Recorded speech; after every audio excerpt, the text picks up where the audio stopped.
Your Excellency, our Vice President and your wife, the Deputy First Speaker, MPs, Ministers, distinguished ladies and gentlemen, and our dear friends from Weja, from Ho, and from Ankofo, our dear friends from the media. This indeed is a wonderful day. I've never experienced this before in my life. Never. And I'm 48 years a priest in 2 weeks' time. And all my years as a priest, I've never experienced such joy and happiness. When I look around and I see all our dear friends from the different places, and they've come here to the Vice President's own house. All I can do is to say thank you. It's wonderful.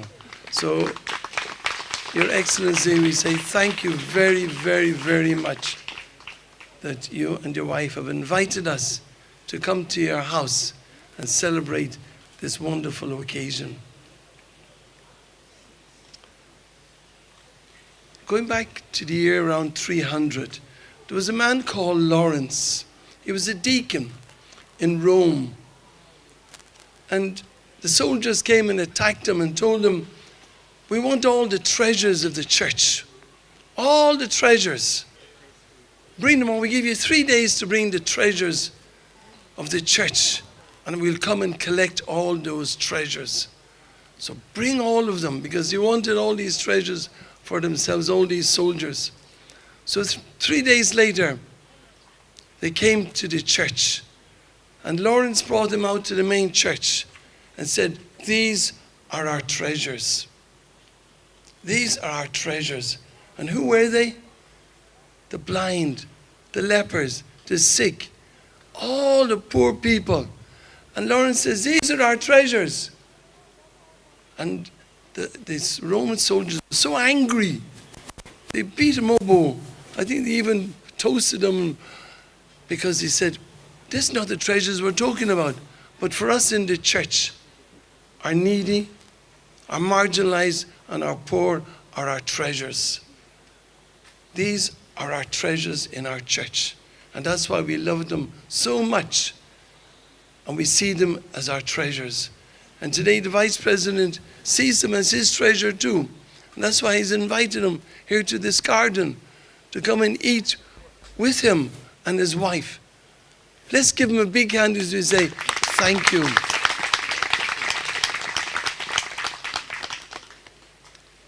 I've been working with our dear mummies and daddies from Weja since 1976. And I remember I was working at the cathedral. And one day, one of the inmates from Weja came with a bag of mangoes. He was a cured leper. And he said, "Father, I'm giving you some mangoes." And I was scared. I said, "Yay, I've never met a leper before in my life. What do I do?" I gave them out to somebody. But I said, "Let me go and see where they live." So I went to Weja. And that changed my life. It changed my life.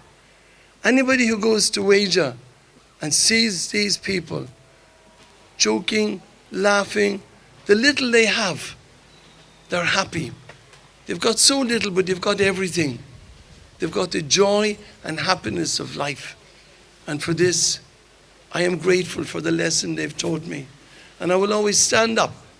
Some of my priests call me a leper priest. "Oh, here's the leper priest." I said, "Okay." I went to a function one day, and there was one diplomat at this function. And he came to me and said, "Father, I know you. I know you, but I can't think of your name." And then he said, "Leper, leper." So I said, "If you think of me, it's okay. It's all right. When I go to God, I know all my friends will be there. Mr. Quarte and all my friends from Weja, they'll all be there. And they will take me in the back door and I'll get into heaven." So for us, these are our treasures. But the few problems that we have, the few problems that I want to mention. The greatest problem we have as a Lepers Aid Committee is the stigma of leprosy in this country. People are afraid to even touch them, to go near them, to visit them. Even when they go to the hospitals, at times people are scared. I brought one person one day to the hospital, and on the phone there was wage a leprosarium. And they told us to wait to the end of the queue. I said, hey, to the end of the queue, which is sad. So this stigma we have to overcome. And I'm glad, little by little we are overcoming this stigma. I bring our friends from Asia, I bring them to Christ the King. They come there. They come for Mass. On the 23rd of this month, I'm bringing them to church, and we're going to bring them to the hall. And Labadi Beach Hotel is giving them a 5-course lunch. 5-course. This is how we want to integrate them into society. And this is what we should do, to let them feel we love them, we care for them. They're our own mummies and daddies. It's not their fault they got the disease. So why should they be stigmatized like this? So that's number one. Number two, the families of our dear mummies and daddies. The families, they dump them at Wager, they dump them here, they dump them there. And the time they will come is when the person dies. And they'll want the body immediately.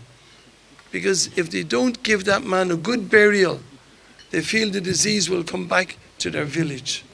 And they're afraid. So they will give them a big funeral. There was one old man, Mr. Quarte. When he died, I went to his room and took out a beautiful up and down.